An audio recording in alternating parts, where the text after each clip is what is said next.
Hello everybody, Sandra Adelaja here from Kyiv, Ukraine. And I'm here today for Creative and Innovative Hour. And today's program is going to be very interesting. I'm very emotional about today's program, very glad, very happy about today's program.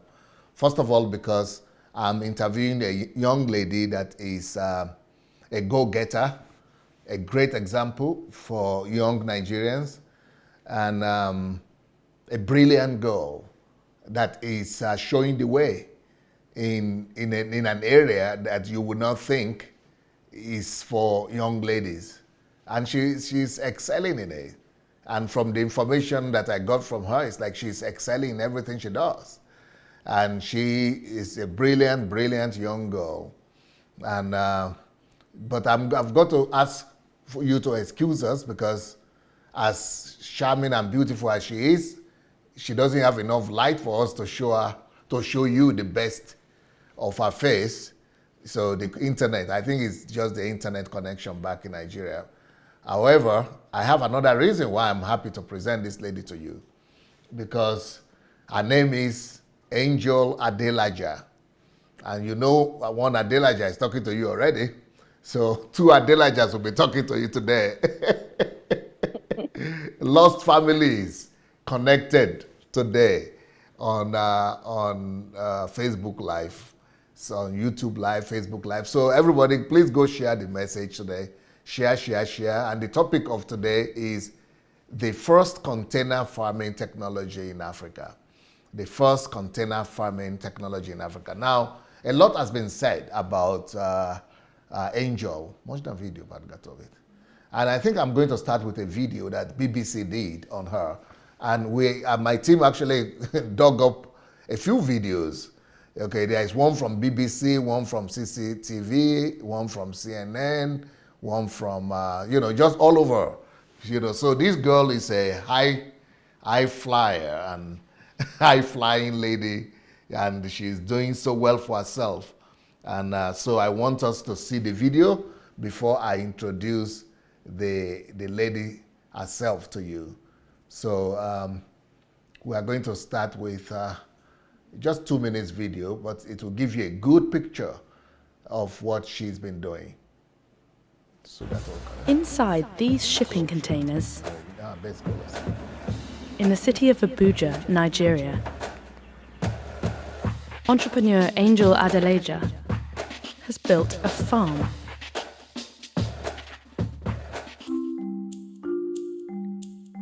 We started with an empty plot and a lot of stress, but we just said we'd try, and it worked. We're the first in containerized farming in Africa.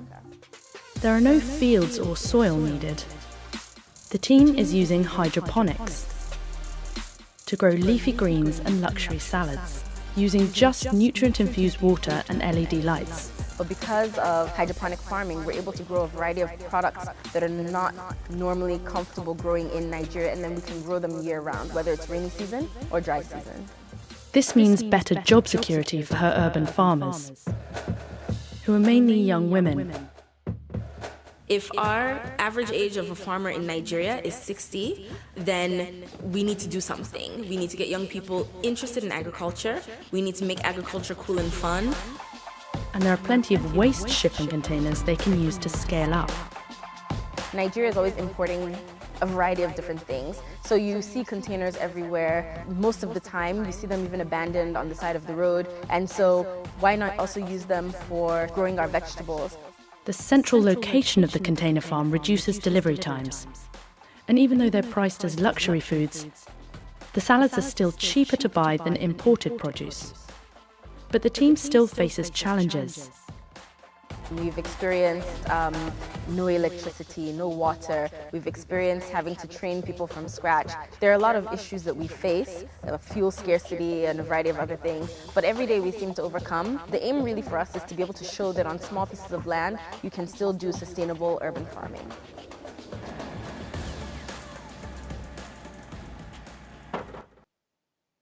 Wow. That's it. So you got a good picture of the angel, Nigerian angel, not the angel from heaven, but she's also from heaven, but also Nigerian. If you want, Ijebu angel. So, hello, angel. Hi, how are you? Good evening. Good evening. How are you doing today? I'm fine, sir. Thank you. My apologies to you that we didn't prepare you well enough, but you are good to go. Yes, yeah. Were you able to send the document? It's too large for Facebook. Okay. Well, no problem. I'll You've got. I think what you have to do is to look at it and tell us what is inside it. Definitely, definitely. Where is this angel coming from? Tell us your story. What makes you so unique? Why should you be the first person in Africa to bring this kind of innovation? And I see this is not the first thing you will ever do, and it's not the only thing you've been doing. Who is Angel Adelaja? Well, for me, I would say that there's nothing special about me. I think I'm like everybody else. I grew up in the States, and I moved to Nigeria about 7 years ago. And in that time, I just had a love for Nigeria, and I wanted to see Nigeria grow. I worked in an investment banking firm in the research department. Then I worked for the state of Osun, and then I worked for the poverty eradication program. And most of the projects that I was pushing were agric related. How do you create economic development, and how do you help the poorest poor? Some of the best solutions are agriculturally related. And so I wanted to get into agriculture. So when I first did, I made the same mistakes everybody else did. I tried to go big. I lost a lot of money. I tried with greenhouses. But then I wanted to look at what other technologies I could use to get closer to market. And so that's how the container farming aspect came to be. You've said so many things in a few seconds. So with that, yes. So there was nothing extraordinary about it. It really was the fact that I was looking for something that I could do that really just met a need. And so the need that I had was I needed to get closer to my customers. Now, and I needed to be able to produce within the urban city.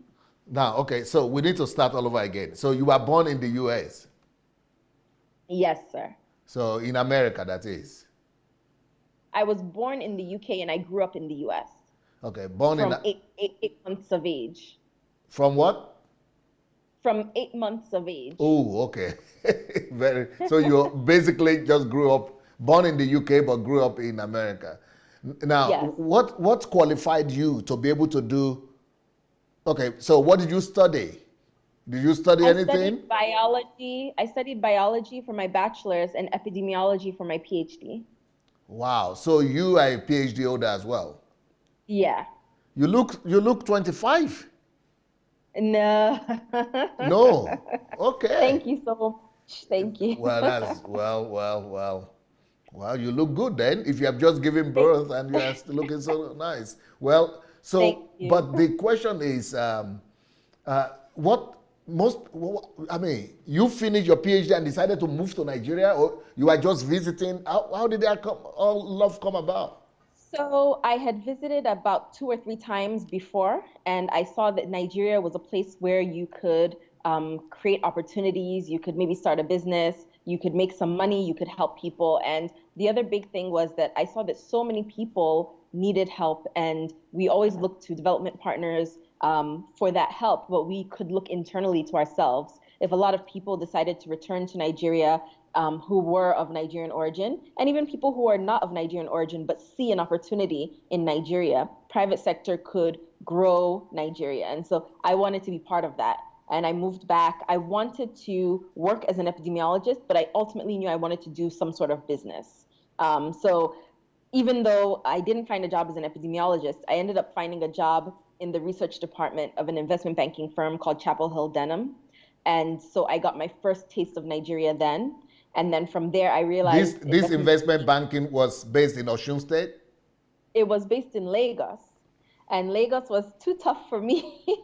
I'm a small town girl, so the hustle and bustle of Lagos was too much. And I got an opportunity in Osun to work in their Office of Economics. So I was a research consultant and technical assistant to the Director General there. So they had a branch in Osun. No. I left that job to work in Osun. To work for the state of Osun? Yes, sir. Oh, right. So, hey, so what was the engagement in Osun? What did they want you to do? So I was a research consultant and a technical assistant to the Director General. So my job was Director General of what? Of the Office of Economic Development and Partnerships. Oh, right. That's the missing link. I didn't get that part. Okay. Yes. And so one of the main responsibilities for that office is to be able to create programs for economic development. Good. And most of the programs that we focused on were agriculture. Okay. So we're getting youth into agriculture, getting private sector into agriculture, trying to get individuals to come and invest in agriculture. And for me, I think the biggest issue was I cannot tell people to invest in agriculture if I myself cannot vouch for agriculture through actually doing agriculture myself. So that's how I actually got into agriculture. So from investment banking into agriculture? From investment banking to development work to agriculture, yes. Now, but was the state of Osun able to pay you as well as the bank was paying you? They were comparable because when I first started, I started in the investment banking firm entry level. Okay. And then from there, in Osun, I also worked my way up. So. All right. They didn't pay that much the first year, but by my second year, they paid a lot better. So, but you had experience with agriculture or something like that, or because of your biology background? Absolutely not. It was more focused on project development. So we would work with technical consultants that had an agric background, and we would work with them to develop the projects. So that was my first taste of agriculture, was working in that office. Wow. So I had no formal training in agriculture. My training was going and visiting people's farms, interning on people's farms, visiting, volunteering, taking courses online, and then also Google. My number one, I guess the number one thing that helped me, I would say, was Google. Because you had good internet over there. Not so great, but good enough to get the information I needed. So how many small town American girls will be ready to move to Nigeria to do what you're talking about? Well, I think if you show them that it's exciting, I think they will. It's exciting? It is exciting. Funny enough, when you feel like you're making an impact, when you feel like you're doing something fun. Is it for the adventurers? It's for the adventurous. It's for the creative. It's for people who want an experience where they don't know what's going to happen tomorrow. You just keep going. That's kind of extreme lifestyle. Exactly, but it's worth it. And you left America for Osun State? For Nigeria, for Osun State, but now I'm based in Abuja. Okay. Yeah, and I'll tell you that Osun State was a blast. It was fun to be there because I got to see the state develop. I got to see the state change, roads created, rural communities connected. It was lovely. And your family back in America, what were they thinking of you? Did they think you've lost it? Yeah, they did. They were like, oh my goodness, why do you want to go to Nigeria when your whole entire family is in the States? So I'm the only one here in Nigeria. But you are an Ijebu girl. I am. Did you know about that? So I know I'm Ijebu and I know about Ogun State, but then I had only been there once. Oh, okay.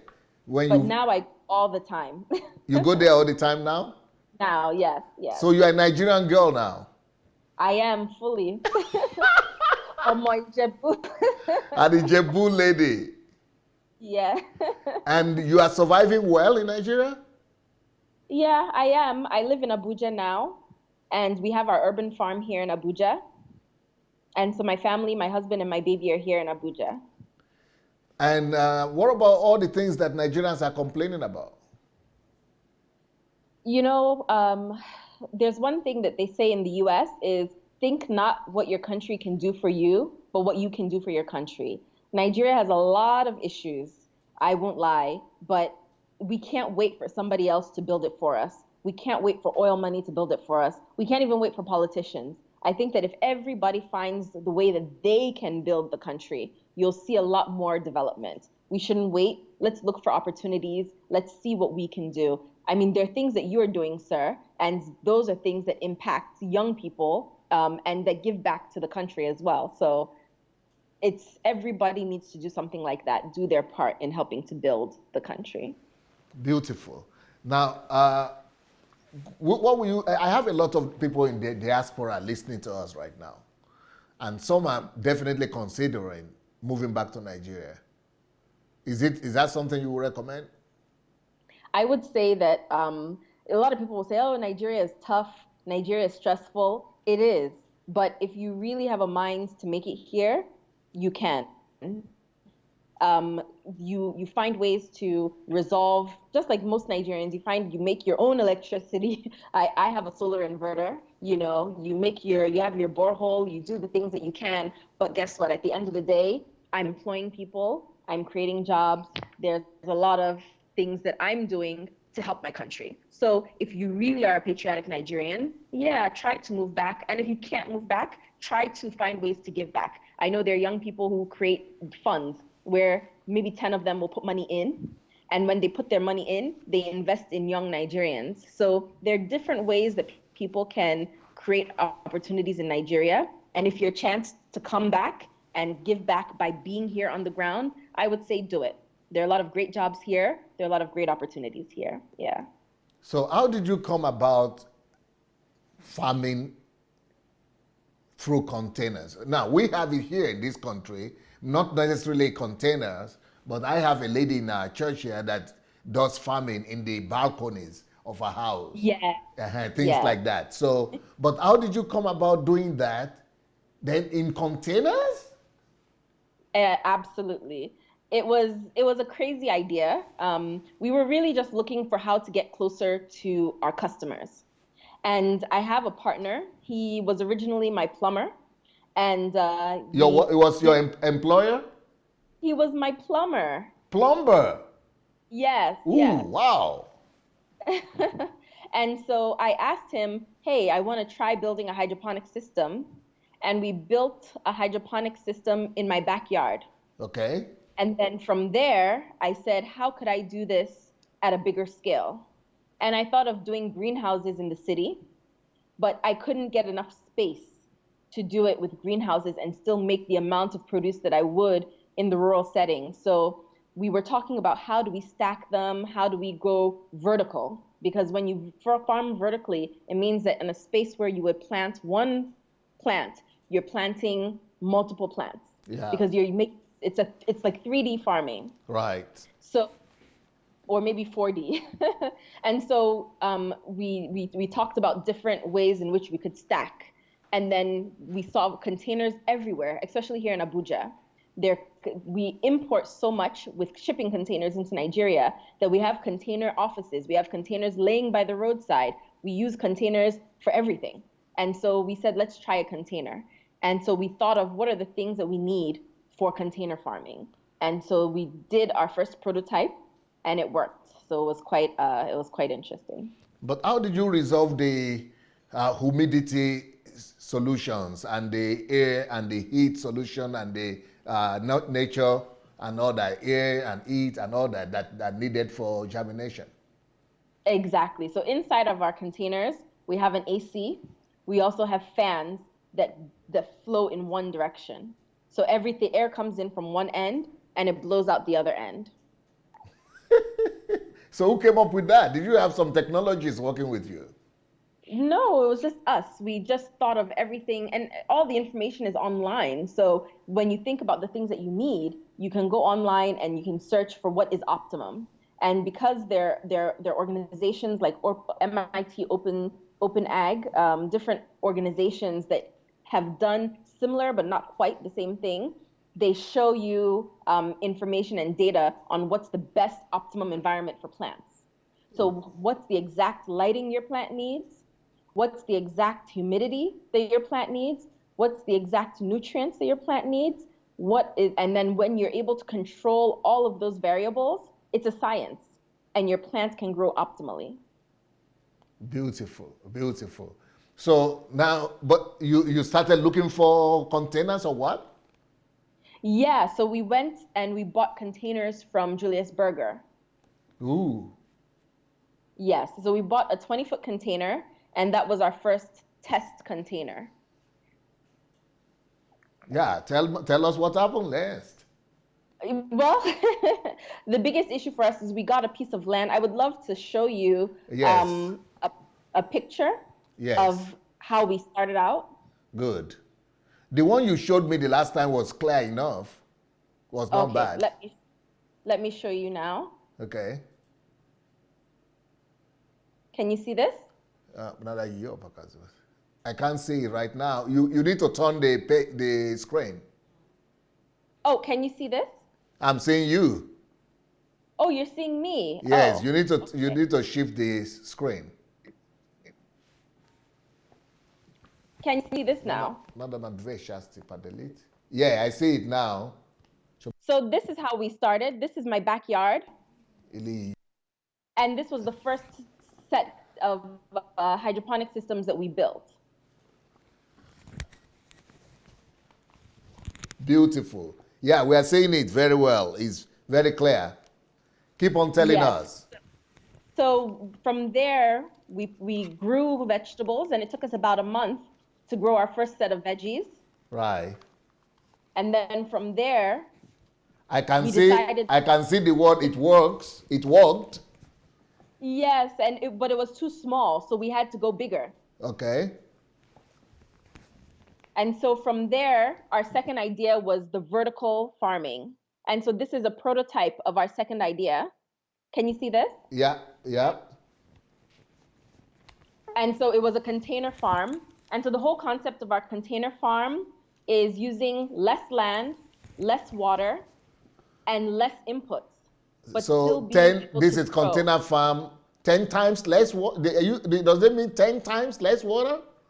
Yes. And 10 times Because less we land? recycled water. Yes. So one of my containers uses 14 square meters of land. Ooh. And does it produce the same amount, like 10 like the real land would produce? It produces what a football pitch would produce. What a full football pitch will produce. Yes. That is how many times? 10 times more than, your place is 10 times more than its football pitch?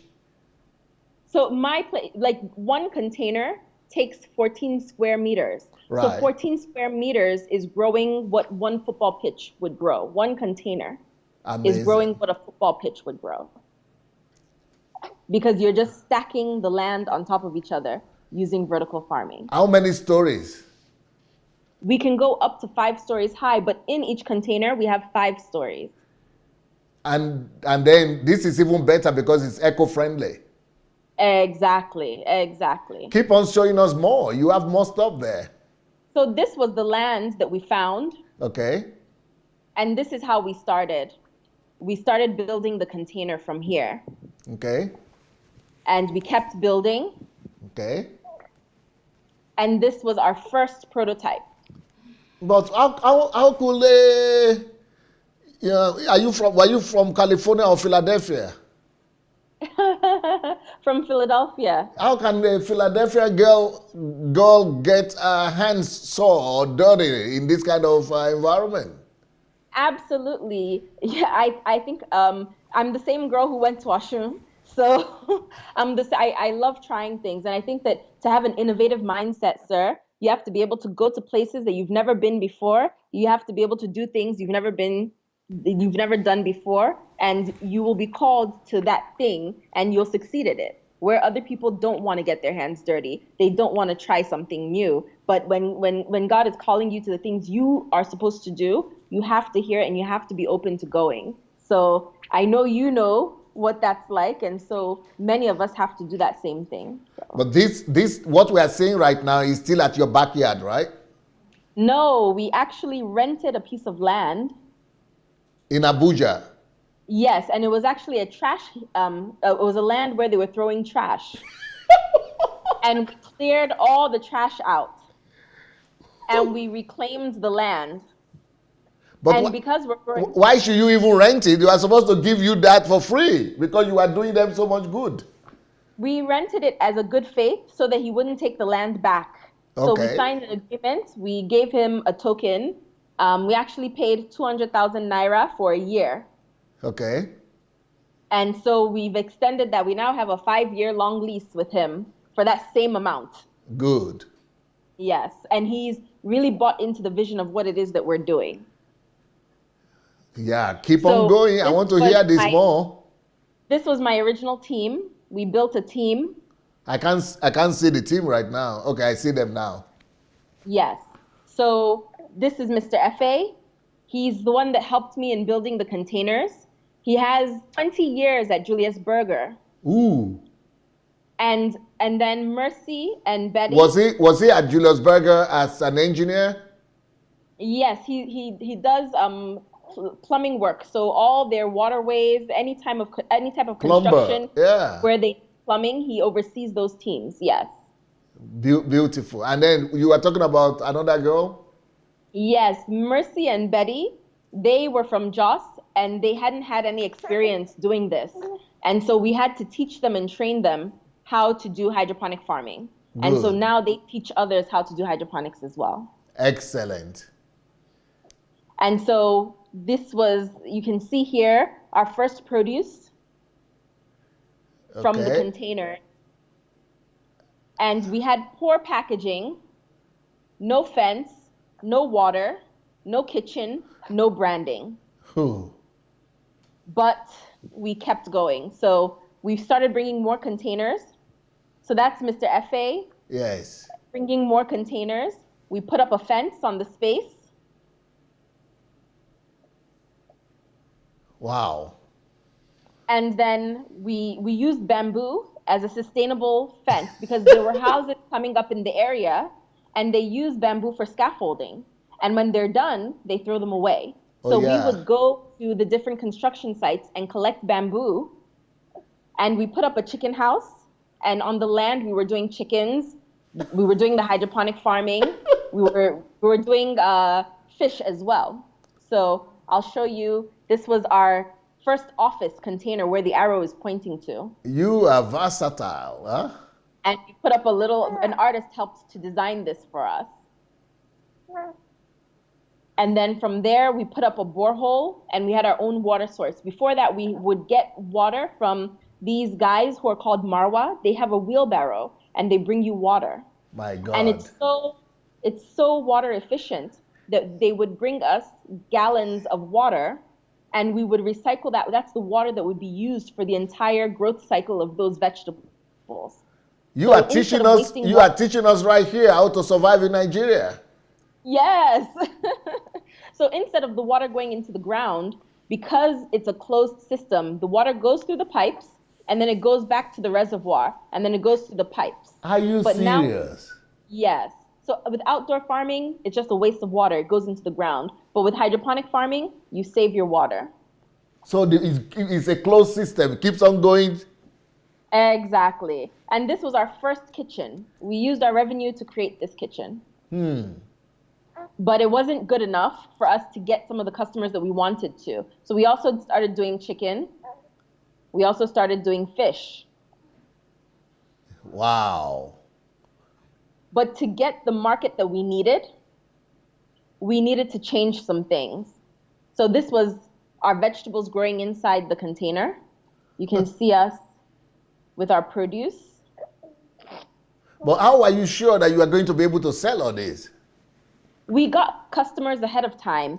What I did was I went to Transcorp Hilton and I asked them, what kind of products do you want?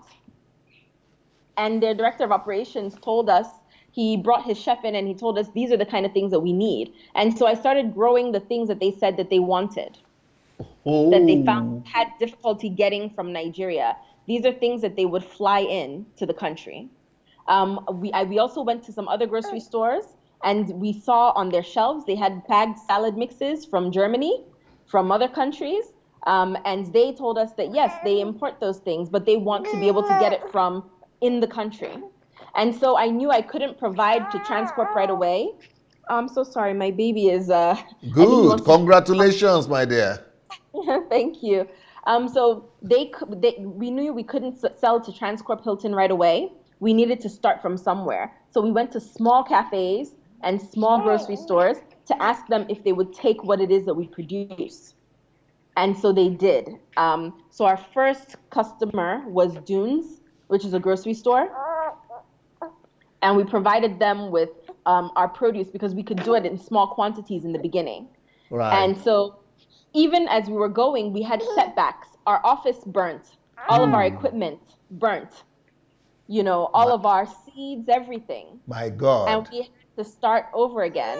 And we did. But we had a vision that if we're going to go do it the next time, we're going to go big.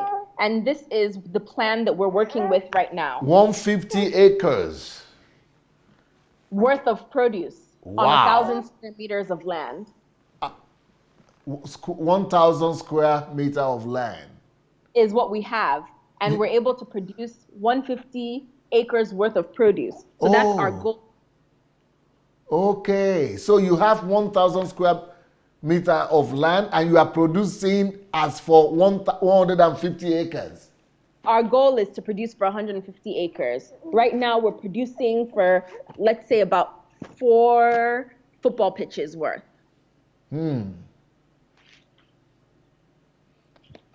So you need to build a building like this, like what we are seeing here? No, these are stacked containers. Oh, these are containers? Yes, sir. Oh, they are so well arranged. I thought it's a building. It looks like an American building downtown California somewhere. No, sir. These are stacked containers.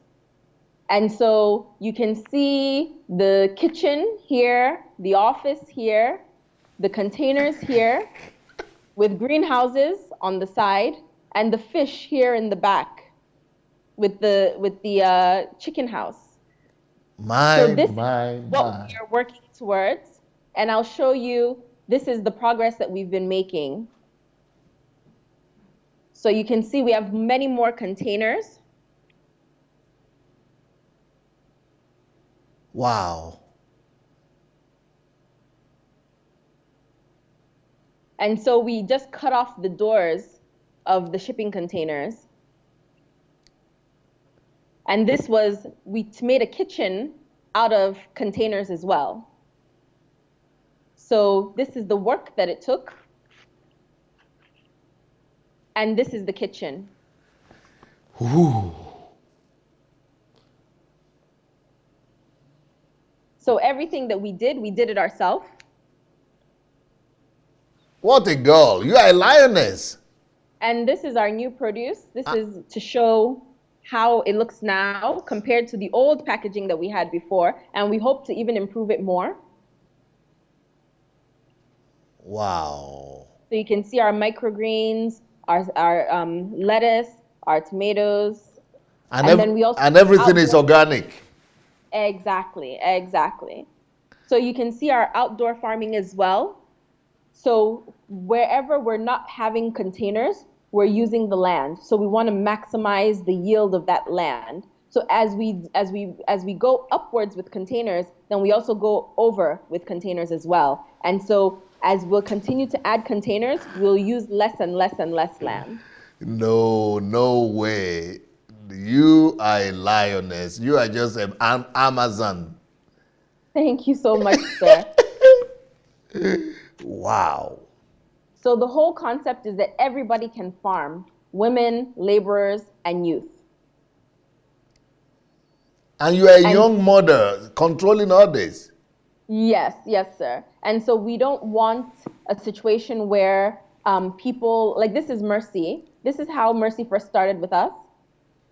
And this is Mercy now.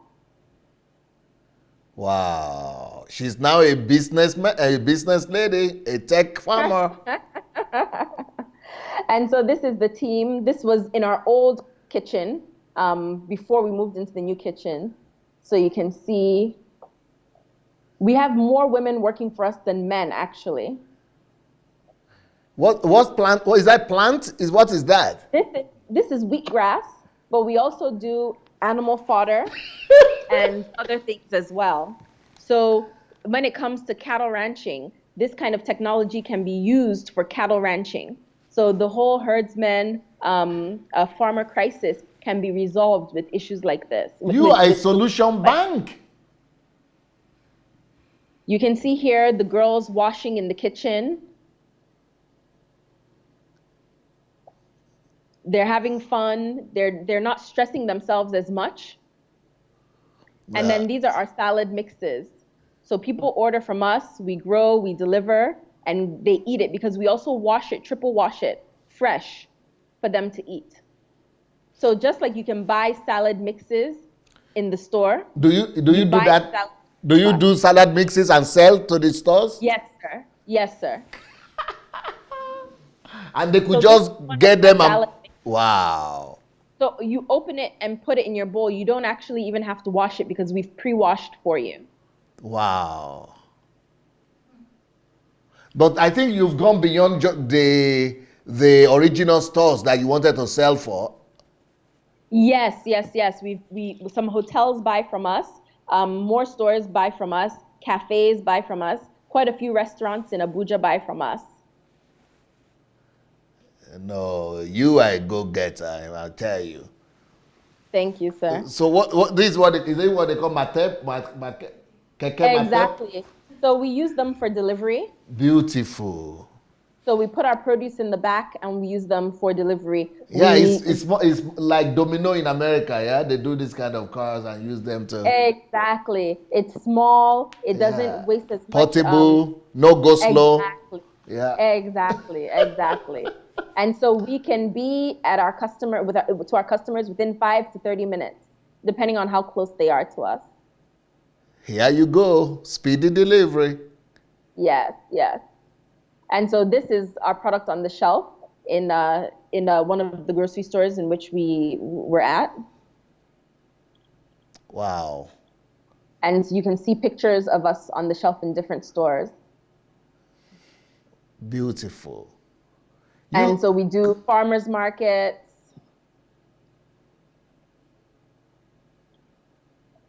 We do a lot of them too, for brand awareness as well, and to get people into the salad culture. Because, we love, as Nigerians, we love meat. Not salad. So, but salad is good for the body, it's good for the soul. So where you are coming, the village where we were born, Ijebu, they say it is the animals that eat leaves. Yeah, but then think about us as humans. And originally, we used to live for so long, and we didn't used to eat as much meat back then. Yeah, the original food was leaf. Yeah, it's supposed to be Exactly. vegetable. Yeah. Yes. Tell me about your growth strategy here. So our goal is we want to be in different cities around the continent. So not just Nigeria, not just Abuja. We want to be in Lagos, Port Harcourt. We want to be in Dakar, Nairobi. We want to spread. And so we have 3 ways in which we'll do that. We want to bring youth on board. So we want to partner with banks and get youth to get microloans to be able to own the shipping containers. We'll provide the land. So they come, they put their container on our land. We provide the electricity. We provide the inputs. We provide everything. They come to work each day. They manage their container. And they produce, and we offtake from them everything that we can offtake. So youth-owned containers. Here, youth-owned containers. We also want to franchise. So there may be somebody who lives in Kenya, and they have a land where they can provide a small land, nothing big, a small plot of land in the city. But and they want to be. If they ask you the question, how much will the container cost them? $9,000 is what a container costs, and they can pay it back within a year. But why did you say the containers were lying everywhere? There are containers all over Abuja, empty containers, And shipping container. but they were not using them before you showed up. They sell them. Oh, they sell People them. use containers for offices. They use it for storage. Oh, They okay. use it for so many different things. Okay. So 9,000 is the cost for a container that's fully kitted, our hydroponic growing container. Oh, okay, okay. That is fully. An And then an you empty said that money comes back within a year. Yes, Okay. because you're making produce every month. The kind of vegetables that we're growing grow on a 30-day cycle. Okay. Wow. So 30-day within cycle. 30 days, you've made the first crop, the second crop the next month, the third crop the next month. Amazing. And you're doing about 3,000 heads of lettuce. Wow. Yes. How many packages does that produce? Or it depends So on the size of the packages? It depends on the type of lettuce that you're growing. So if you're growing a head lettuce, one head of lettuce is a package. Ooh, wow. And So if you're- you and could if have you're like doing 3,000 a- packages Exactly. Yes. a sir. month. Yes, sir. Ooh. From one container. My God. Okay. Yes, sir. So we want to franchise with people so that they can also give youth in their communities this opportunity, access Yeah. to land, access to other things. We also want public investors. So we're working on an application. And this Yes. application will allow people to be able to fund a container and fund a youth. Beautiful. And they also will be able to get returns from it. So with the app, the growth strategy is that for the growers, they'll be able to reduce the human error because the app is telling them when they should grow, when they should measure, when they should take harvest, when they should plant, everything. And then there, the investors can pick a container, they fund their wallet, and they pick a container, and then by the grace of God, they should have real-time visual surveillance of their investment, so they can see inside the container, see the youth that's growing in their container. They should see what each container has growing at any given time, and they should be able to see sales on the container. They should get data on the farmer that's managing the container, and then they should get returns from that container, and they should be able to pull their money out after a 30-day cycle. Wow. So Amazing. that's what we want to do next. That's So- your and investment banking experience coming in right there. I think that's my Ijebu experience right there. Yeah, Ijebu are very shrewd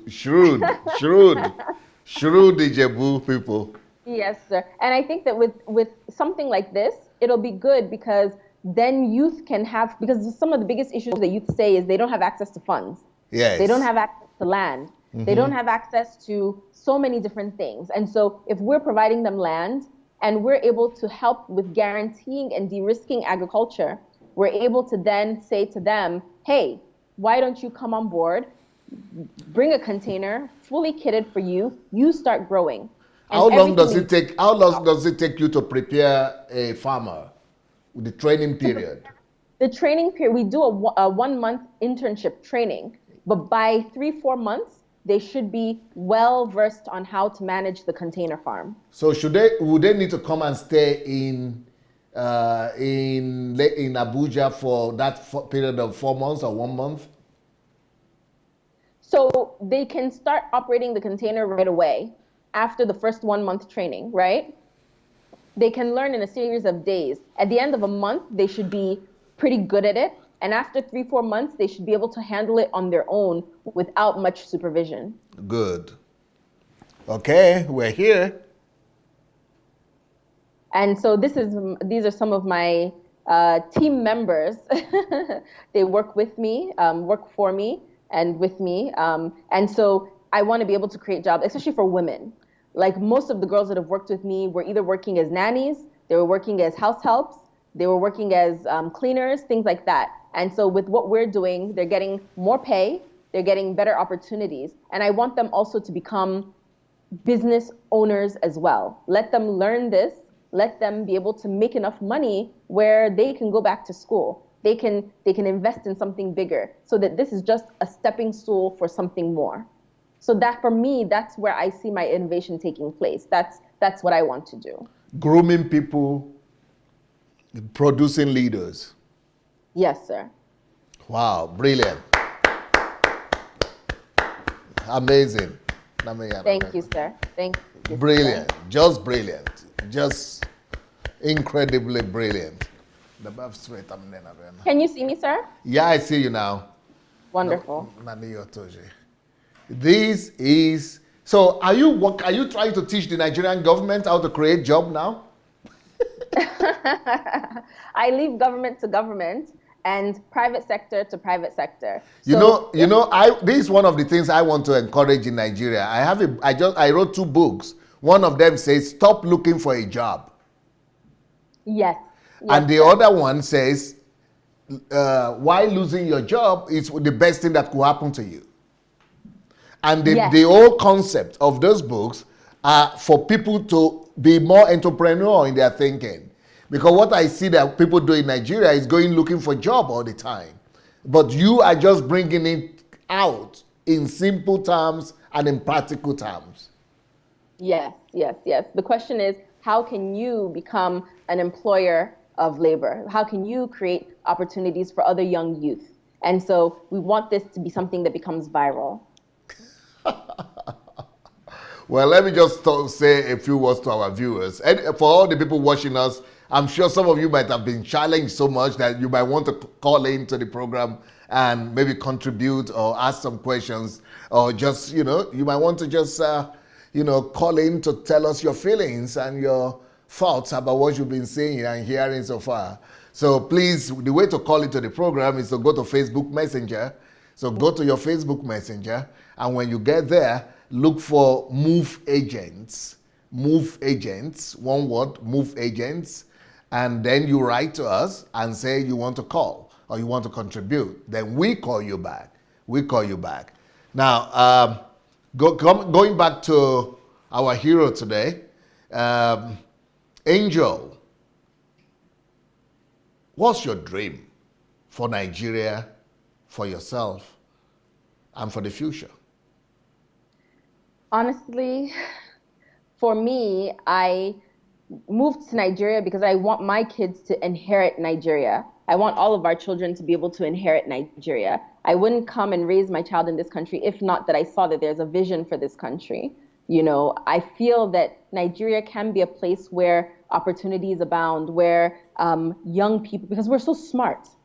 In other countries, as Nigerians, we thrive, so that can be Nigeria. So my dream for Nigeria is just that people can they can live that Nigerian dream, which is they can have housing for themselves, they can have dignity in labor, they can have opportunities for themselves. We won't be reliant on imports. That's a big thing for me, is that we won't be reliant on imports, that the educational system, not everything has to be formal education. Like with what I'm doing, people are learning experientially. Experiential learning is key. So revamping the education system so people can be prepared for the future work. So if people want to become agricultural technologists or tech farmers, there should be courses in universities for that. There should be opportunities for them. So those are the things that I'm looking for. That's my dream for Nigeria, to see just Nigeria change, for the opportunities in education, and that will lead to opportunities in entrepreneurship, opportunities in terms of development, and you'll see a different type of Nigerian coming forward. So, but how come you are the first person to come up with this in Africa when we have Institute of Agriculture and thousands of students graduating every year, and nobody is thinking of doing anything similar? So I'll give you my opinion, because in South Africa, they're doing vertical farming indoors. They're not doing it in container farms. In East Africa, they're doing them inside greenhouses. They're not doing it in shipping containers. I'll tell you that I think that institutes like IITA are now starting to understand the whole concept of urban farming and developing food security plans and systems, so that before they used to focus on rural farming. They thought that agriculture was for the rural setting. And they would think of yams, and they would think of rice, and they would think of cash crops like that, and cocoa. Now they're realizing that you need to be able to supplement what is being made in the rural area, but to be complementary to the rural area. Urban farming can create those things that will help you to substitute imports. Why are we importing salad mix and bagged salads when we could be making it in Nigeria? Why are we importing microgreens for high-end dining when we could be doing it in Nigeria? All of those things are areas that we should be focused on. So when we focus on import substitution and we look at how both the rural and the urban areas can help us to meet the needs of everyday Nigerians, then we start to see a different type of Nigeria moving forward. So yes, places like IITA are starting to think about that. And I think that, I hope that the Ministry of Agriculture is starting to think of that. Food security means that there needs to be effective synergy between the rural areas, the urban areas. So states should not just think about what they grow for themselves. They should think about how to grow together with other states. How are they meeting the need of the urban areas, you know? Beautiful. You know, what Angel has done is she has put to service her mind. She's thinking, and she also made Google a friend. You know, make Google your friend. Anybody can make Google their friends. And that's why I wrote this book, Raising the Next Generation of Steve Jobs and Bill Gates. I think we have one of them right here. Raising up the next generation of Steve Jobs and Bill Gates. She made herself one of that. But I've put together a book that will give you principles and basic values to follow to be able to make you, you know, the next innovator, inventor, and, you know, a great success. Like these great names that we hear about, Steve Jobs and Bill Gates. So that's the book. You can get it on Amazon, or you could get it on, or you could read it for free on Kindle Unlimited. You can read all my books for free on Kindle Unlimited. And then you could also, you can also buy it on Okada Books. So, you know, is it proper to show your contacts? Because we have your contacts. Can we show your contacts for people who might be interested? That's fine. That's fine. Good. And so you see your future in Nigeria? Yes, I do. Wow. You are throwing a lot of us a big challenge right there. Many people should see a future in Nigeria. And I mean, with or without with the elections coming up, no matter who is the next president, Nigeria will continue. So we shouldn't really be as worried about who is in power. We should be worried about more the private sector, how the private sector and how we as individuals can change Nigeria. So. Wow, you are just brilliant. You are just wonderful. What would you like to say to diasporans that are watching and are contemplating there is no electricity, insecurity, no water services, no money in Nigeria, that they will not survive in Nigeria? Create something that doesn't need any of that, or create something that has solutions around that. So if there's no water or if there's no electricity, find a solution to that issue, or create a business that doesn't need those types of things. So for example, a lot of people are investing in solar. A lot of people are investing in water desalination systems. A lot of people are investing in other creative technologies and providing those things here in Nigeria. There's so many people in Nigeria. If you can meet the needs of 180 million people, then you're in the money. Now, a lot of Nigerians are running to America, but you came back from America to Nigeria and you're staying there. Yeah. Yes. So what is your logic and explanation? What will you say to those Nigerians who are still dreaming of going to America? America is a great country, but Nigeria is just as great. Hey, baby, sorry. Nigeria is just as great. Sorry. Wow, that's your cute little baby there. Yeah. Look at this lady, eh? She's running a business with her pregnancy, then with her baby, doing the interview. No limitations. No. No obstacles. No obstacles. I'd say that America is a great country, but Nigeria could be just as great. Whatever effort you're going to put into the States or to the UK or to Australia or Canada or wherever you want to go, you can also put it into Nigeria. America doesn't mean that you don't have to work hard. Nigeria, you still have to work hard, but we can find ways to work smart. And so that means there are a lot of people who are thriving in Nigeria. There are a lot of people who have started businesses in Nigeria. And even though it's not easy, they'll tell you it's worth it. They'll tell you it's worth it. Did anybody ever told you you've lost your mind?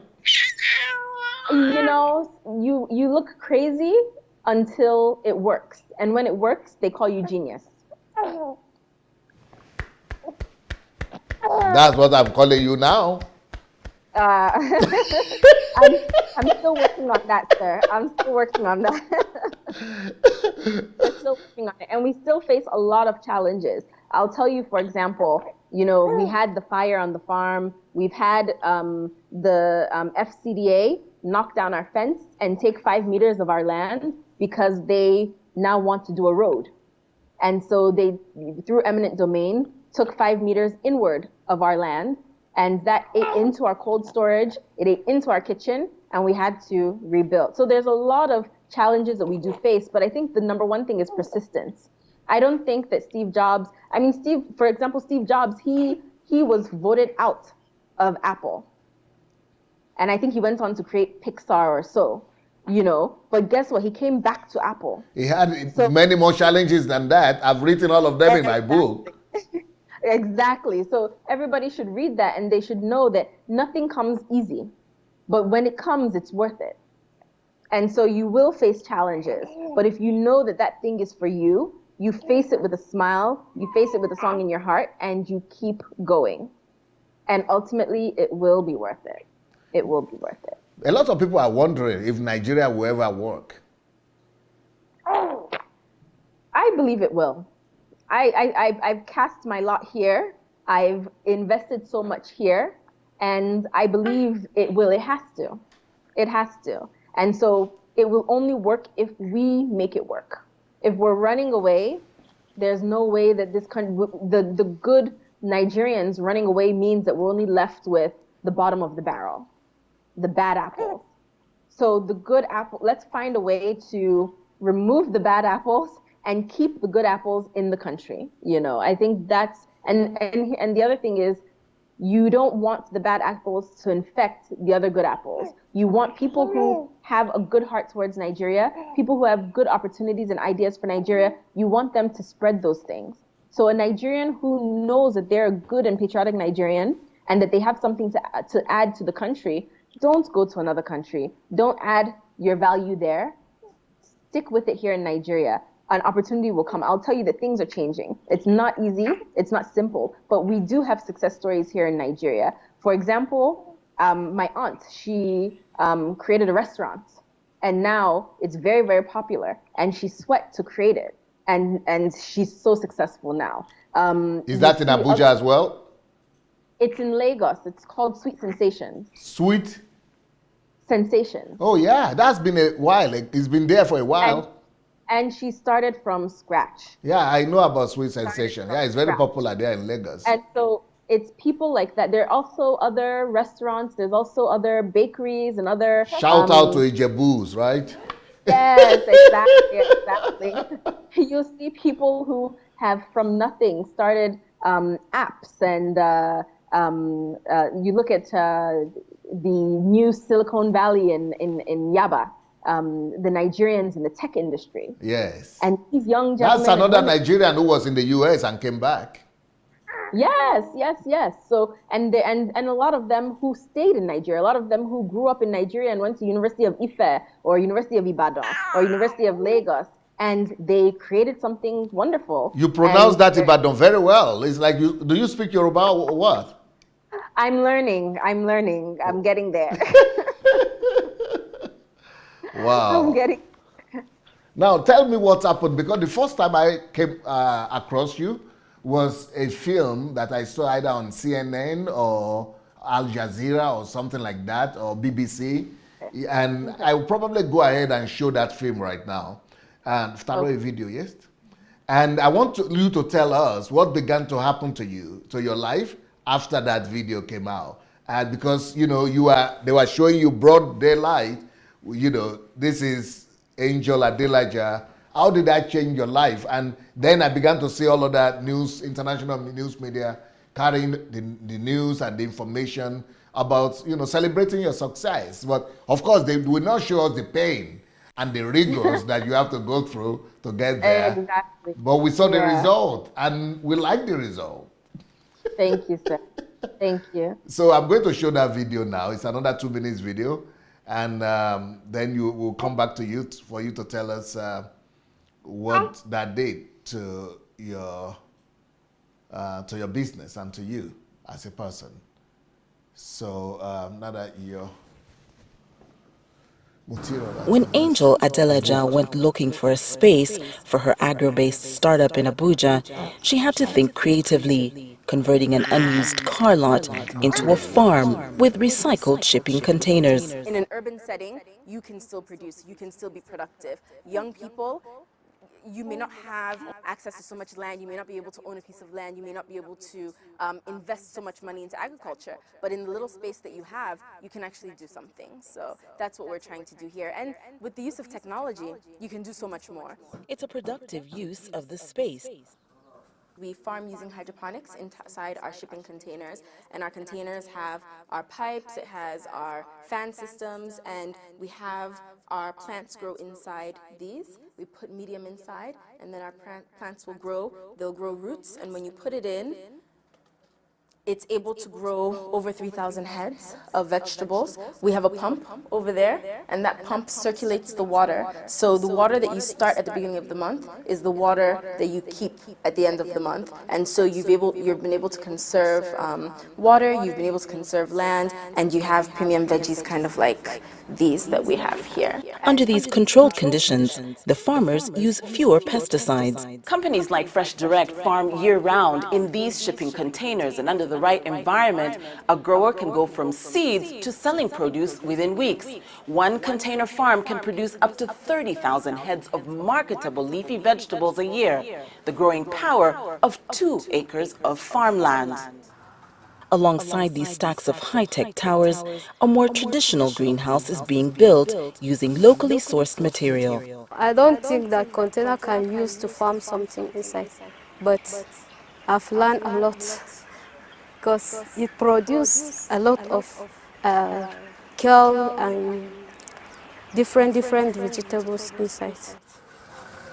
The farmers are able to package and sell their fresh produce to the community. The only drawback is a limitation on what can grow inside the containers. But Adelaja maintains this is just the beginning. Sophia Dango, CCTV, Abuja, Nigeria. Wow, wow, wow, wow. What a girl. A genius, you could say. What a girl right there. Beautiful. What an example. What an encouragement to a lot of young Nigerians and future Nigerians. She said she didn't have any experience in farming. She didn't have any experience. But Google was her friend. Everything is in the internet now. You don't even need to travel to America or anywhere to study what you want to do. Just go to the internet. And I would like, again, to make an announcement that to those of you who want to contribute and call, just write us to Facebook Messenger. Go and look for Move Agents. Move Agents. When you get to Move Agents, just write that you would like to call, and then you'll be able to call. And we have some people who want to call, but we'll call you back. Let's hear Angel first, because and also I want to remind you of this book, Raising the Next Generation of Steve Jobs and Bill Gates, and we have one here today already, and that's hard without even reading the book yet. So I hope that some of you will be encouraged by our story, and also by the book. If you get to read the book, that you will just believe in yourself and begin to step out to do something for your generation. Hello, Angel. Hi, good evening. Yeah, so you had my question before we went to the film. The film is wonderful, but yeah, so what happened after that? I'll tell you, we got a lot of inquiries, a lot of people interested. It didn't necessarily take our business to the next level or anything like that, but it also got more people enlightened about hydroponic farming and vertical farming. it also brought a lot of people, so more and more people doing what we're doing in the country, not exactly the container farming, but getting into urban agriculture. Now we have a group called Urban Farmers Network. And so we have people on there who are trying to develop their own hydroponic systems, who are trying to get into agriculture. We share information. We started doing trainings, and then we met more people who have now entered the field. And so it's good to not be alone in the sector. It's good to have other people on board. I really like the fact that in Lagos, we have young individuals who are starting to do what we're doing. Not necessarily the container farming, but vertical farming as well. And then for us, I think after this video, I got married, and after that, I had a baby. So I'm just coming You mean back you got to meet your husband after the video? I believe I met him before the video. Before the video. But, I don't remember when that video came out, but I remember that I got married after the video. And how is your husband? You spoke about your husband. How is your husband? Because it's a good thing. I'm very encouraged if your husband, because I would not expect you to marry a Nigerian husband, because unless he's enlightened, because I'm afraid that a Nigerian might be intimidated a little bit. Because I heard that the African culture is that get your wife to listen to you and sit at home in the other room.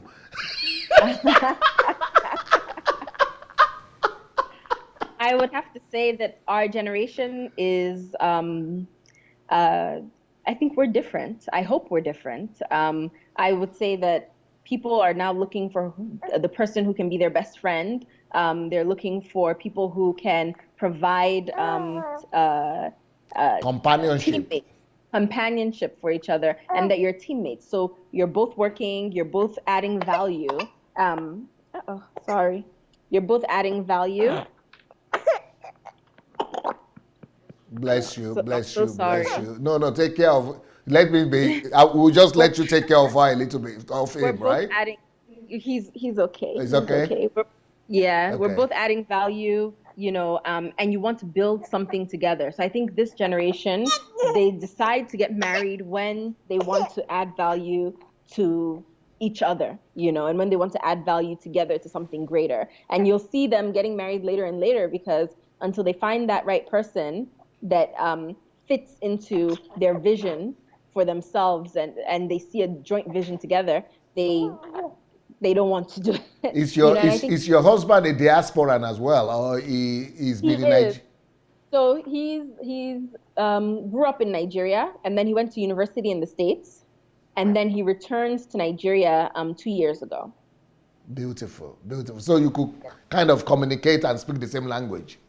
Yeah, but even if he grew up here, I'll tell you that there's some fabulous young individuals who grew up in Nigeria who have those same mindsets. Why didn't you pick one of them?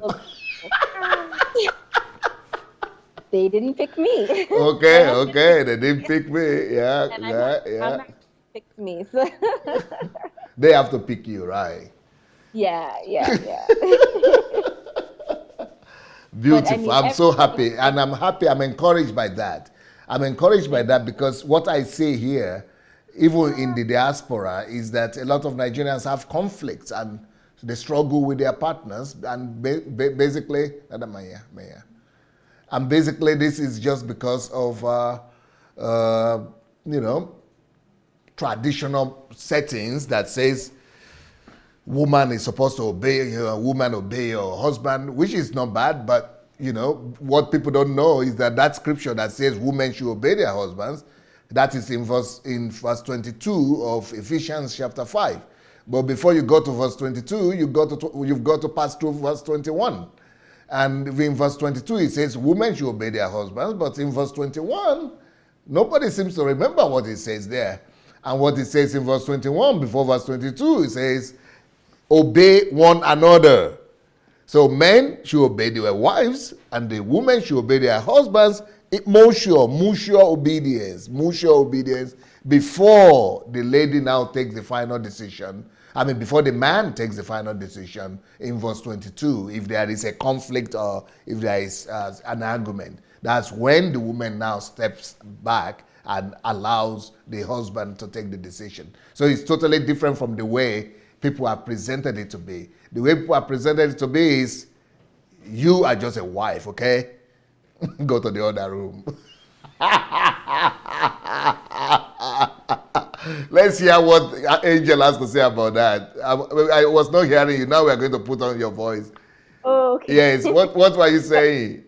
Husbands should love their wives, and that unconditional love, which means that they can, the way that Jesus Christ laid his life down for the church, that he should lay his life down for his wife. And if that's the case, he wants to see her survive, thrive. He wants to see her successful. He wants to see her happy, and so that's when a woman can submit to a husband, because a husband loves his wife, and a woman will submit to a man who is the leader.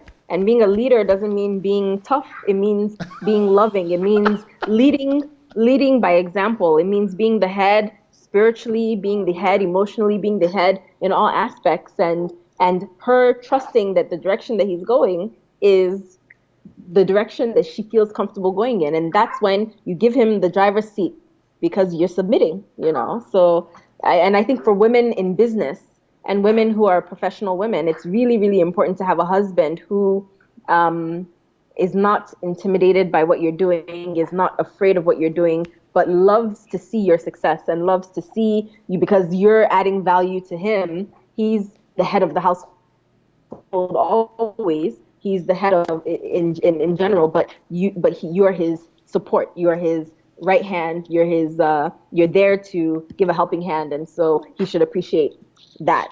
So I think. And also, there is another angle to being the head.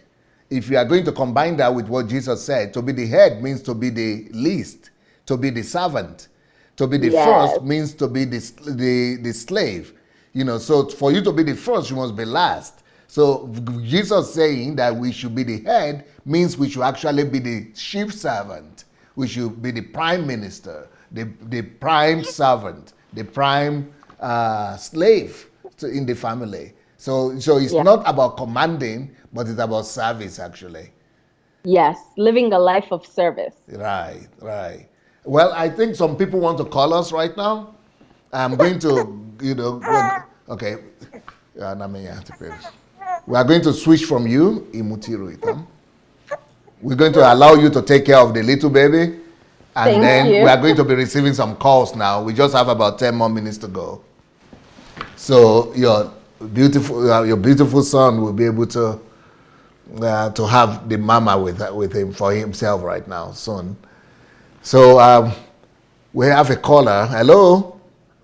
Hello, good afternoon, Dr. Sunday. Good afternoon, sir. Who is calling from where? This is Henry Ochije from New York. Yes, Henry. Henry's in New York. Yes, from New York. Yes, sir. Yeah. Can you speak right into your mic so that it will be loud enough for us? Okay, let me see. Can you hear me better? Now, that's it. You got it now. Okay. I just really want to appreciate you for this program and for the lady you brought online. Yes. I have one or two questions for her. Okay. Yeah, I've been privileged to work in one of my lab rotations in a hydroponic lab. For her? And, you mean for this lady? Yeah, I have a question for the lady. Okay, did you say you worked for her or you worked in the lab? No. I've been privileged in one of my lab rotations. Can you your voice was loud just a minute ago and now it's gone again. Okay, can you hear better? Now it's good. Now it's good. Is it good now? Yes, it's good now. Okay, good. Yes. Yeah. I said I've been privileged to work in a hydroponic lab during one of my lab rotations in school. Okay. Yeah, and I have a challenge which I wanted to ask or find out. No, I don't know what's wrong with you. I don't know what's wrong with you. When you ask me, is it good? Then it's good. But when you begin to talk, it disappears. Oh my God. Okay, let me shout a little. Can you hear me better? You need to be stable, stationary. Be stationary somewhere and just hold it close to you so that we could hear you well. Okay, I'm stable right now and it's stationary. And it's close to you. Yeah, it's right Now on it's my good. lips. Now it's good. Now it's good. Can you start all Okay. over again, sir? Yeah, I said I've been privileged to work in a hydroponic lab. Hello? Not that Stanovic Perez one it. No, there is something wrong I with. talked that. Can you hear me? We started hearing you again now. Oh, it could just be the network. Start It could just be the network. start again, sir. Okay. Let me go straight to my questions to her. Yes. Maybe that will help. Good. My question to her is, I had two challenges which I thought would have been synonymous to Nigeria in terms of people who want to relocate and do such projects. And the challenge is, how do you source for the nutrients? You know, when it's hydroponic, it means no soil is involved. It's Yes. just basically planting in water. Yes. So how do you source for the nutrient in Nigeria? And if you have to harvest monthly, the light situation has to come in play because photosynthesis has to take place even at night. Yes. That means you need to supply light for that. So how does she overcome those two challenges? The challenge of the light and the challenge of the nutrients for the plants. Beautiful. I will ask her now. All right. So, Okay. Angel, the question is, how did you overcome the challenge of the light? Because the plantations have to have light even at night, and the nutrients, because you are not planting on soil, the needed nutrients needed to be supplied anyway. So how did you handle the question of the nutrients and the light? Yes, so in terms of lights, since they're not using sunlight, and plants don't need necessarily sunlight, they just need certain waves of light to grow. So we make sure that we use LED lighting. We started with fluorescent lighting, and then we moved to LED lighting. And so we use LED lighting to grow the plants. And they don't need the light 24 hours a day. They need a roughly 10 to 15 hours of light. Okay. Depending on the plant. Okay. So most of our plants just need 10 to 12 hours of light per day. What about the nutrients? In terms of the nutrients, we started using organic nutrients. So bringing them in was too expensive. So from there, we went to making our own. No, you said it was too expensive. You are bringing them in initially from America? Yes, organic nutrients, organic biofertilizers for hydroponic systems, and they were a bit expensive. Okay. So then we went to compost tea, making our own nutrients. You started making your own nutrients? Yes, on the farm site. How did you develop the technology to make the nutrients? So you don't really need technology. What we do is we were composting, and then we're liquefying the compost. But that wasn't as precise as buying the nutrients. So then we went to aquaponics and started using fish waste. And then we add other nutrients that the plant needs. Amazing. So you were just creating solutions, looking for solutions in all the situations. Yeah. And the information is out there. You just have to find an opportunity to educate yourself. So instead of Facebooking, instead of YouTubing, instead of watching the Kardashians. Or the series. Yeah. I spend most of my time reading up on hydroponic farming. I go, if I'm vacationing at somebody's farm. So those are the things that I've been doing to get more knowledge on this. So beautiful, great. Well, for those who still want to call, so you go and take care of that boy there while I make a few announcements. So, okay. So for those who want to call, the way to call is Facebook Messenger and look for Move Agents, just one word, Move Agents. And once you get there, Move Agents, then just write to us that you want to call Move Agents. Move Agents, and just tell us that you want to call and we'll be happy to have you.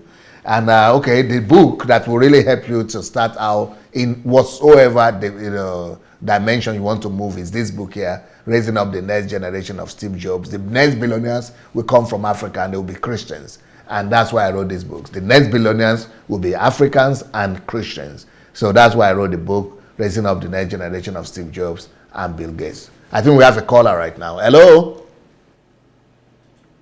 Hello? Hello? Hello? Yes, sir. Who is calling from where? Hello, good evening. Who is calling from where? My name is Rotimi. I'm calling from Abuja. Oh, yes. Mr. Rotimi, can you speak directly into the microphone so that it will be louder and speak Yes. louder? Yes, I am doing. Good evening. My name is Rotimi. I'm calling from Abuja. It's much better now, sir.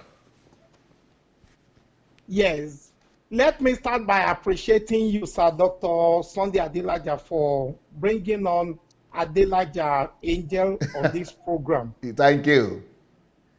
It's quite very inspiring.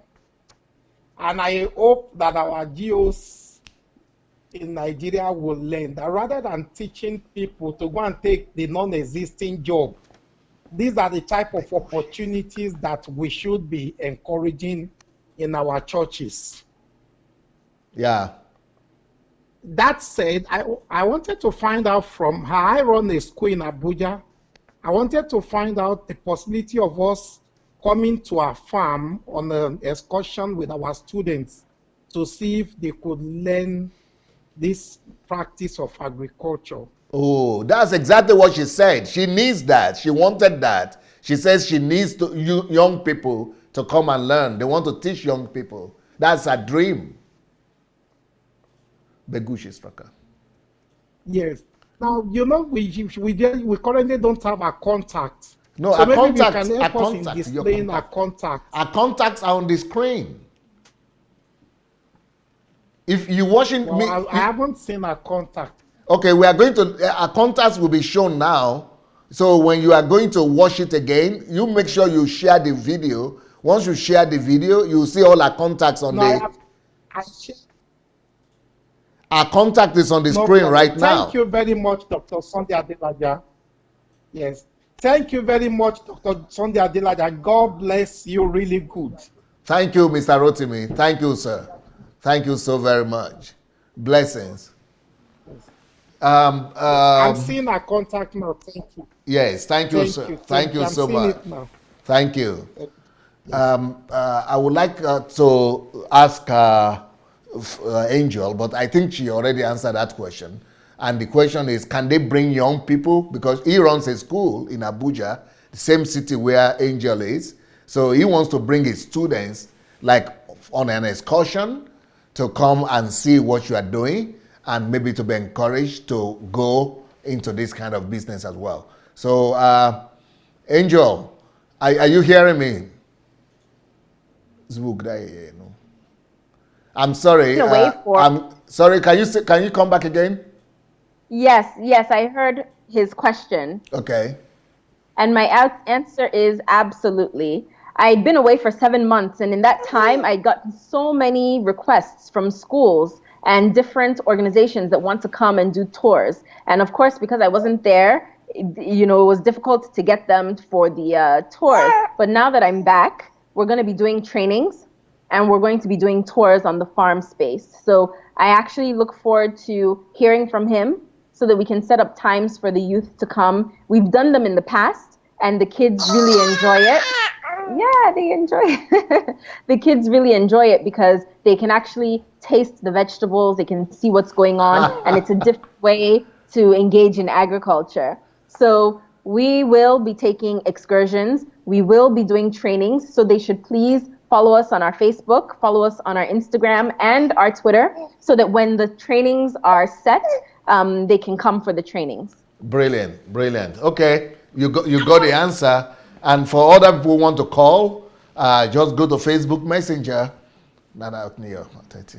Facebook Messenger, and when you get to that Facebook Messenger, look for Move Agents, and just write to us that you want to call. We have a caller waiting, but before then, I would like to let you know that just like what Angel has done, it's not like she says, that I'm just a regular person. It's not as rocket science. So that's why I wrote this book. raising up the next generation of Steve Jobs and Bill Gates. Go get your copy for free. You could read these things for free if you are on Kindle Unlimited. Go read it just to enlighten yourself. We have a caller. Hello? Hello, good evening. Good evening, sir. Who is calling from where? Familiar voice. This is Anu from Ukraine. Oh, Anu from Ukraine. Wow, what a pleasant surprise. You gave me a pleasant surprise right there. Yes, sir. I'm literally standing up where I am. I'm thrilled. We've really missed the innovative program where we had many people who were coming in to share about the ideas about Nigeria. Something very particular about this program is the hope that it stirs in my heart about the future of Nigeria. I want to say I've heard and we've listened to people like Jerry Malo and any other innovators. Emeka Nelson and other people, yeah. Yes, Emeka Nelson in Nigeria. And Angel too, she is an angel. I am just yeah, she is. I'm just thrilled. I mean, a lot of things that I'm just here and I'm thinking, Lord, this is a lady who is a model. She's a model. She is a proof to every Nigerian, both in Nigeria and in abroad and in diaspora, that in the midst of nothing, you can create something. She is a proof that while people are complaining and making so much noise about things not being good in Nigeria, things being difficult and hard, she is a solution-minded, solution-oriented human being. Yeah. And she just gives me a picture and a model of the kind of value system to create in Nigerians. Now, we have to be people of solutions, be persistent. I mean, he mentioned how a whole farm was burnt. Yeah. And also people coming into our farm and taking some meters from our land, and then she's still not giving up. And she's still pushing and wanting to create opportunities not for herself, but for thousands and millions of people in Nigeria. This is the example of a Nigerian of the future. Of the future. That's the kind of Nigeria we want. We have to include that in the next book we are writing about the future of Nigeria. Yes, sir. Yes, sir. Yes, sir. And I want to say this to Mrs. Angel Adelaja, that I am super proud of you. You are an example. You are an example that I just wish every Nigerian, especially young people, to know that there is hope for our land. For them to know that Nigeria is not, hope is not lost. All hope is not lost. We have a future to fight for. We have a future that is waiting for us to take and to conquer. And you have been an example. And with this idea, being the first human being to come up with the idea of a container farming in Africa, you are our hero. And I'm joining everybody, all of the DSA family and every Nigerian in the world, to celebrate you. I'm clapping for you here. I'm clapping for you here. Thank you for being an example. And we're coming to Nigeria by the grace of God, and we're going to raise thousands of people like you who would revolutionize Nigeria. Thank you so much, Dr. Sunday. Thank you so much, Ms. Angel Adelaja. Before you go, Dr. Anu, will you agree with me that it's all about the value system? She had been able to develop in herself a certain mindset, the right value system. She's not sitting in them churches praying for miracles. She's not going for all those night vigils every day. She's busy working every day. She's not going to waste her time waiting for the GOs to lay hands on her. Exactly. For breakthrough to come from nowhere. Yes. But she is working on herself. You see, that is the right value system. To be perseverance, to be hardworking, to be resilient, to be persistent. All those value systems that build a nation, that is what she has been able to cultivate in herself. And that's why we're all celebrating her today. Even when she could have given up, she didn't give up because of those values that she had built into her system. Yes. I mean, that's exactly, I mean, listening to her, all I just hear is just values, values, values, values. She is an example, an embodiment of values that we are going to bring to Nigeria. And you're talking about values. That's exactly what I was trying to. I mean, she is not running away from problems. You got it while I wrote that book. Yes. Hello, I am searching for problems. Exactly. She is the epitome of that. Hello, I'm searching for. When I wrote that book, most people tell me that Nigerians will never read that book because how could you be searching for problems? That's like a curse. Nigerians want problems to go. That's why they go to churches. But they don't know that if you want to become something in life and somebody in life, you've got to have that mindset of searching for problems. And only those people who search for problems and resolve problems, they are the ones who rule their world. And that's why that book was written. True, Pastor, true. And there are a lot of books you have written. I remember when I read the book, Problems, Your Shortcut to Prominence. Problems, yes. Problems, Your Shortcut to Prominence, another one. And another one is Where There Is Problem, There Is Money. There is money.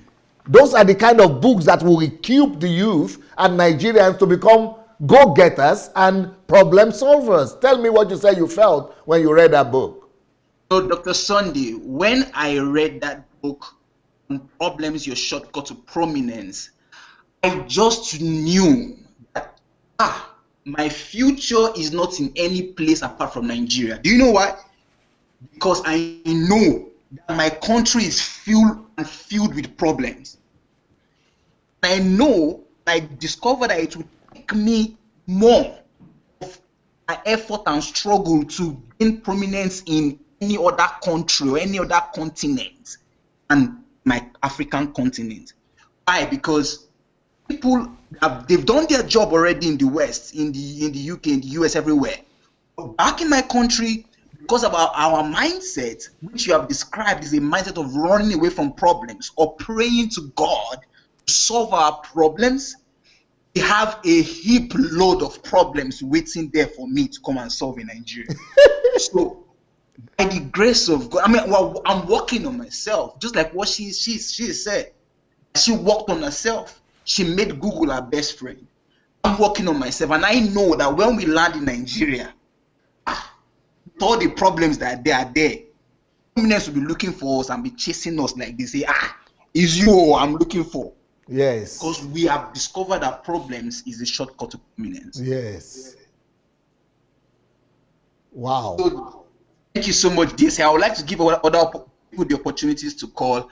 Thank you so much, Mrs. Inja Adelaja. You know, good things come with Adelaja name, isn't it? I wouldn't agree less. Thank you, doctor. Thank you, sir. Thank you so much.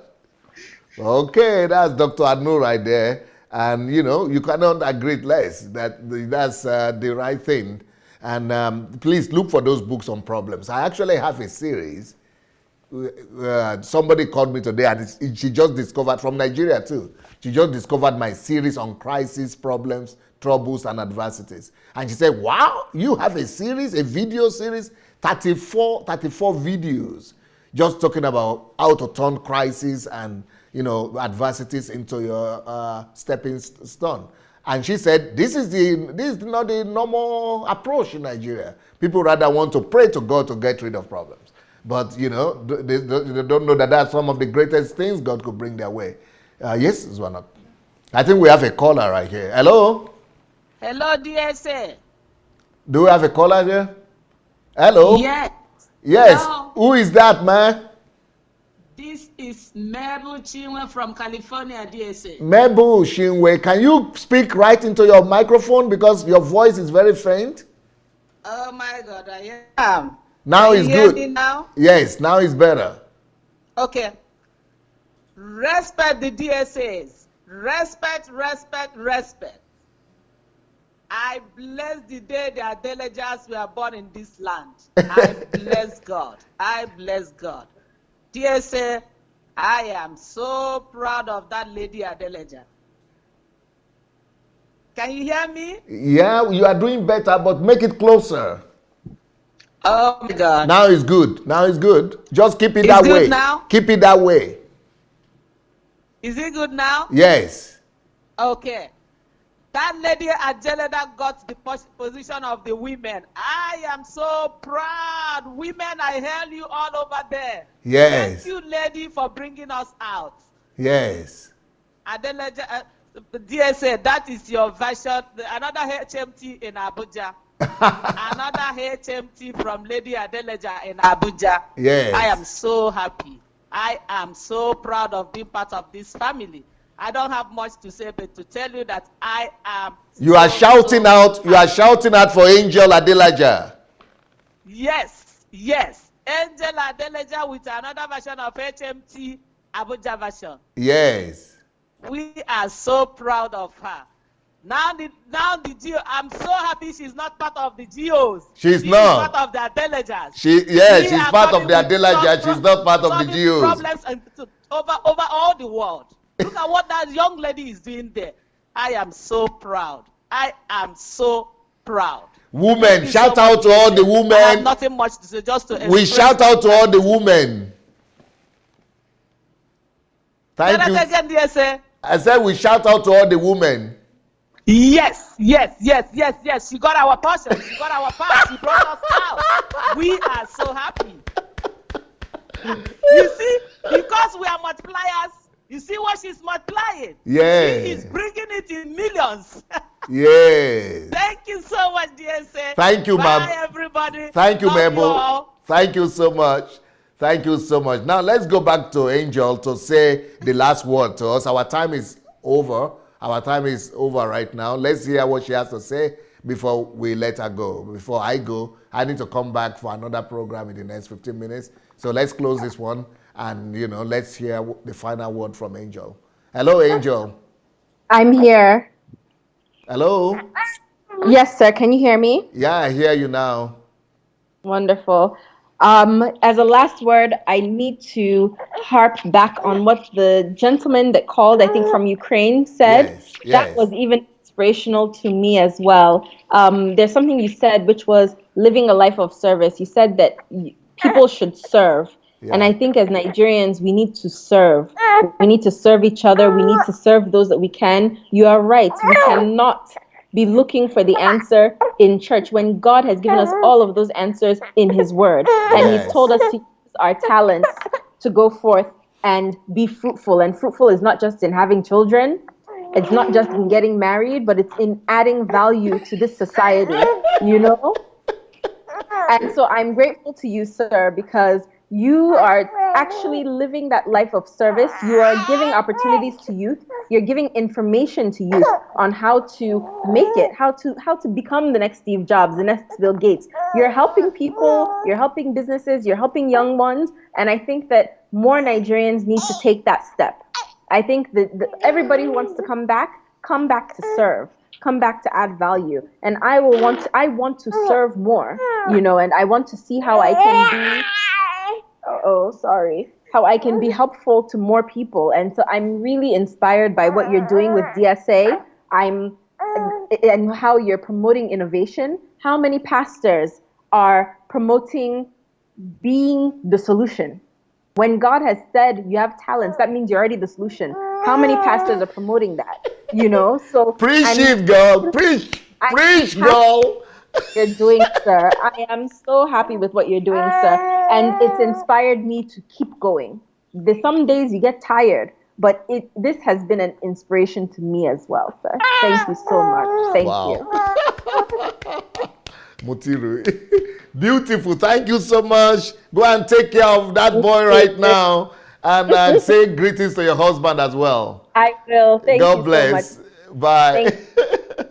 Okay, everybody. Now, this is a revolutionary program. Amazing girl.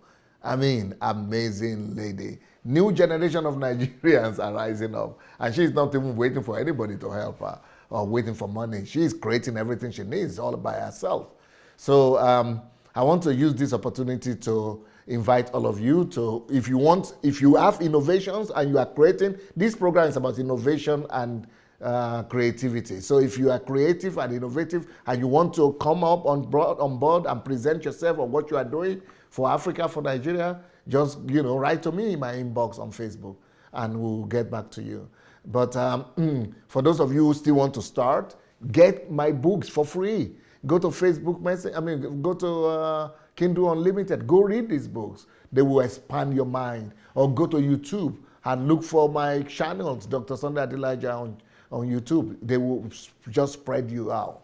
And then we have a training in Ukraine next month in February, and we have another one in April too. But the next one is in February, from the 2nd to the 7th of February. So if you wish to attend that, and you can still jump in the plane and come and join us, it's from the 2nd to the 7th. Just go to my blog, sandraadelajablog.com/HMT, History Makers Training, or just write to HMT, History Makers Training, @godembassy.org. And yeah, so that will be it for now. In the next 15 minutes, I will be back to continue my series on how to know God through the Holy Spirit. And please spread this word. Let's share this message. It's going to be a blessing to a few people out there. God bless. Peace.